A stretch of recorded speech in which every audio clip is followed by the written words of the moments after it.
नंतर ते विष्णूचे 10 अवतार आहे. ते 10 अवतार इथे आम्ही दाखवले आहे. 10वा अवतार म्हणजे कल्की अवतार आहे. ते कल्की अवतार इथे मूर्ती अशी दाखवली आहे की जसं ते कलियुगमध्ये ते अवतार अजून बाकी आहे. ॲक्च्युली गणपतीची मूर्ती आहे आम्ही ते 12 दिवसात सुनील वराडकर मूर्तिकार आहेत त्यांनी उभी केली आहे. हे मुंबईत सर्वात उंच मूर्ती म्हणे प्रसिद्ध झाली आहे. त्याची उंची 47 फीट आहे. 47 फीट आणि ते कल्की अवतारामध्ये इथे स्वरूपमध्ये दाखवली आहे. आणि ते आम्ही इथे नंतर ते विष्णूचे 10 अवतार आहे. ते 10 अवतार इथे आम्ही दाखवले आहे.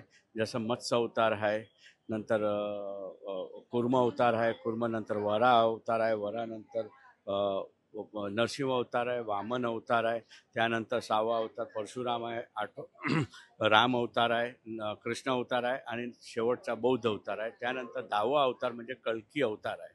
ते कल्की अवतार इथे मूर्ती अशी दाखवली आहे की जसं ते कलियुगमध्ये ते अवतार अजून बाकी आहे. ते असं ते स्टेपवर असं दाखवले आहे की जसं ते अवतार येणार आहे म्हणून ते आम्ही खाली ते स्टेप दाखवले आहे. नक्कीच ती खूप उंच मूर्ती आहे, तर मग यासाठी विशेष काही खबरदारी घेण्यात आली आहे की नाही त्यामध्ये? आम्ही लास्ट 30 इयर्सपासून उंच मूर्ती बनवतो. मग 25 फुटांनी आम्ही सुरुवात केली होती. मग आमचे अनुभव आहे की एवढे उंच मूर्ती बनवायची, कशी ते बनवायची आणि त्याला विसर्जन कसं चौपाटीत करायचे ते सगळे अनुभव टीम आहे.